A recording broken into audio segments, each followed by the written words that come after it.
नमस्कार, मी प्रियांका नागने आपल्या मराठी चॅनलवरती तुमचं सर्वांचं स्वागत आहे। आज आपण एक जबरदस्त अपडेट बघणार आहोत। निराधार पेन्शन वाढीसाठी लक्षवेधी आंदोलन बारामती या ठिकाणी आज सुरू झालेले आहे। पण हे आंदोलन कशासाठी आहे, कोणासाठी आहे, मागण्या कोणत्या आहेत आपण सविस्तरपणे पाहून घेणार आहोत। या ठिकाणी दिव्यांगाच्या विविध मागण्यांसाठी उपमुख्यमंत्री अजितदादा पवार यांच्या बारामती येथील सुयोग सोसायटी समोर शनिवार दिनांक 5 ऑक्टोबर 2024 रोजी सकाळपासून म्हणजेच सकाळी 10 वाजल्यापासून हे आंदोलन सुरू झालेलं आहे। जे दिव्यांग बंधू आहेत त्यांनी इथे विविध मागण्या केल्या आहेत, पण हे कोणत्या मागण्या आहेत, कशासाठी केलेल्या आहेत, ही सर्व माहिती आपण अपडेट पाहून घेणार आहोत। तर या दिव्यांग बांधव या ठिकाणी आलेले आहेत व आंदोलन सुरू झालेलं आहे। इथे वेगवेगळ्या मागण्या आहेत। त्यामध्ये पहिली जी मागणी आहे, दिव्यांगांना प्रति महिना 6,000 रुपये पेन्शन द्या। दुसरी मागणी आहे, भूमिहीन बेघर जे दिव्यांग आहेत त्या व्यक्तींना घरासाठी 1 गुंठा जागा द्या। राजकीय आरक्षण ग्रामपंचायत, नगर परिषद, जिल्हा परिषद, महानगरपालिकामध्ये द्या। सरकारी अनुदानावर पुणे जिल्ह्यात चालू असलेल्या दिव्यांग शाळा जी कर्मशाळा आहे मध्ये सेवानिवृत्ती व इतर कारणामुळे रिक्त झालेल्या जागेंवर दिव्यांग व्यक्तींची पदभरती करण्यात यावी।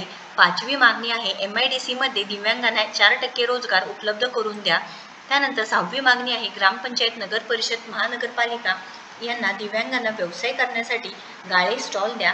औंध जिल्ह्यात रुग्णालय येथे 5% दिव्यांग निधीमधून जिल्हा दिव्यांग पुनर्वसन केंद्र इमारतीचे बांधकाम सुरू आहे। त्या बांधकामामध्ये मोठ्या प्रमाणात अनियमित असून संबंधित बांधकाम अधिकारी व कॉन्ट्रॅक्टर यांच्यावर कायदेशीर कारवाई करण्यात यावी। महाराष्ट्र राज्य दिव्यांग कल्याण आयुक्त कार्यालय पुणे येथे असलेल्या कार्यालय इमारत मोठी प्रशस्त जागेत करण्यात यावी।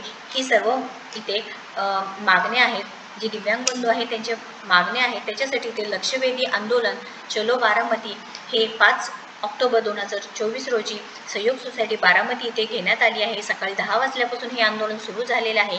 पण यामध्ये काही अजून मागण्या केलेल्या आहेत, ते पूर्णपणे करता यावं, सरकारने याकडे लक्ष द्यावे म्हणून हे आंदोलन सुरू ठेवलेलं आहे।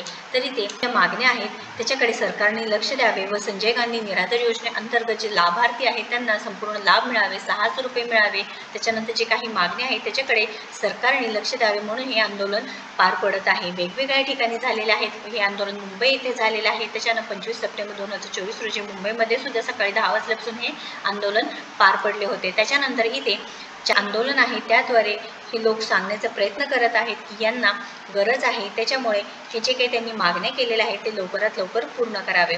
या रिलेटेड तुम्हाला जर डॉक्युमेंट्स कोणते लागणार आहेत ते माहिती पाहिजे असेल तर यामध्ये विहित नमुन्यातील अर्ज लागणार आहे, वयाचा दाखला किमान 18 ते 65 वर्ष, 18 वर्षापेक्षा कमी वय असू नये असं सांगितलेलं आहे। विधवा महिला अर्जदारांकरता पतीचा मृत्यूचा दाखला लागणार आहे।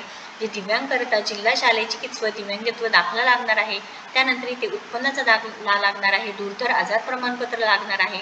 दिव्यांगासाठी कमाल वार्षिक उत्पन्न मर्यादा 50,000 पर्यंत असणार आहे। तुमचे आधार कार्ड, इतर सर्व लाभार्थ्यांकरता कमाल वार्षिक उत्पन्न मर्यादित रुपये 21,000 असणार आहे।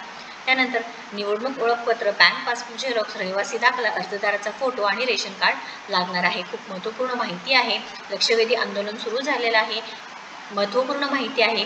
जास्तीत जास्त व्हिडिओला शेअर करा। व्हिडिओ जर आवडला असेल तर नक्कीच लाईक करा, शेअर करा, आपल्या चॅनलला सबस्क्राईब करा। तुम्ही आपल्या टेलिग्राम चॅनलला सुद्धा नक्कीच कनेक्ट होऊ शकता। थँक्यू।